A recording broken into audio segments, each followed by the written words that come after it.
আসসালামু আলাইকুম গাইস, আজকে আমি ইলিশ পোলাও রান্না করব। বেশ কিছুদিন ধরেই আমার ইলিশ পোলাও খেতে মন চাচ্ছিল।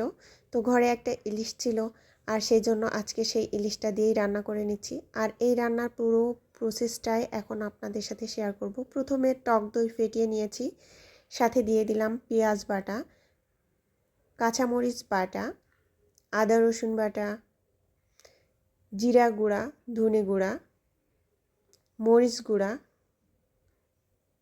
লবণ আর রান্নার রেগুলার তেল সামান্য পরিমাণে দিয়ে ভালোভাবে পেস্ট তৈরি করে নিচ্ছি। মশলাটাকে ভালোভাবে মিশিয়ে নিলে রান্নার স্বাদ দ্বিগুণ বেড়ে যায়। এখন এই ধুয়ে রাখা কেটে রাখা ইলিশ মাছের পিসগুলা দিয়ে দিচ্ছি। ধুয়ে রাখার পরেও মাছ থেকে রক্ত বের হয়েছে, তো আমি আবারও ধুয়ে দিয়ে দিলাম এর মধ্যে। এখন ভালোভাবে মিশিয়ে নেব, মাছগুলা খুব ভালোভাবে মশলার সাথে সেট করে মিশিয়ে নিব। মিশিয়ে কিছুক্ষণ রেখে দেব, যতক্ষণ আমি এদিকে পোলাওয়ের রাইসটা যে চালটা ওটা আমি রেডি করা পর্যন্ত। তো এদিকে আমি মাছটাকে প্রথমে প্যানের উপরে তেল দিয়ে সেট করে দিচ্ছি।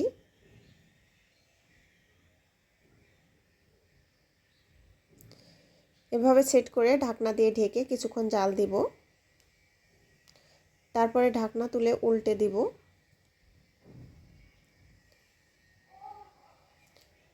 খুবই সাবধানে উল্টে দিতে হবে, খুব বেশি উল্টাপাল্টা করা লাগবে না। তো রান্না হয়ে গেলে এমনি হয়ে যাবে।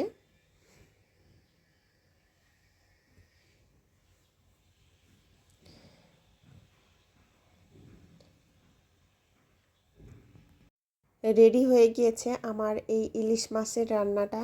তো এখন আমি ইলিশ মাছগুলা উঠিয়ে নিচ্ছি, আর সাথে সামান্য একটু মশলাও উঠিয়ে নেব। বাকি মশলার মধ্যে চালটা ভেজে নেব।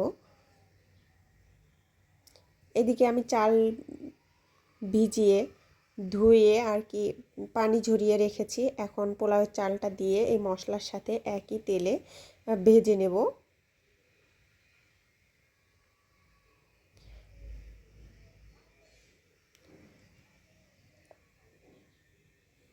চালটা খুব ভালোভাবে ভেজে নিতে হবে। তারপর এখন আমি গরম পানি দিয়ে দিচ্ছি।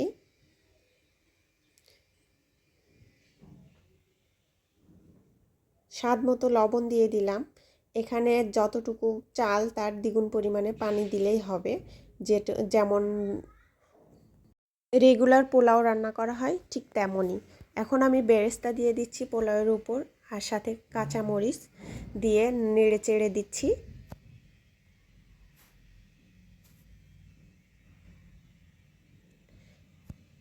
মরিচ আর বেরেস্তা একসাথে মিশিয়ে দিলাম, দিয়ে চালটাকে ছেট করে দিলাম। এখন সামান্য ফ্রুট কালার দিয়ে দিচ্ছি, একটু কালারটা সুন্দর আসার জন্য। অপশনাল, না দিলেও কোনো সমস্যা নাই। এখন এর উপরে যে ইলিশটা আগে রান্না করে রেখেছিলাম সেই ইলিশটাই দিয়ে দিচ্ছি। রান্না এখন জাস্ট ভাপে দিয়ে রাখলেই হয়ে যাবে, আর কিছু করা লাগবে না। ইলিশের উপর দিয়ে আরও কিছু বেরেস্তা দিয়ে দিলাম। এখন ঢাকনা দিয়ে ঢেকে রেখে ইলিশ পোলাওটা রান্না করে নেব আরও কিছুক্ষণের জন্য দমে রেখে। আর এখন রান্নাটা একদম রেডি হয়ে গেছে। তো দেখতেই পাচ্ছেন আমার ইলিশ পোলাওটাও কিন্তু একদম রেডি।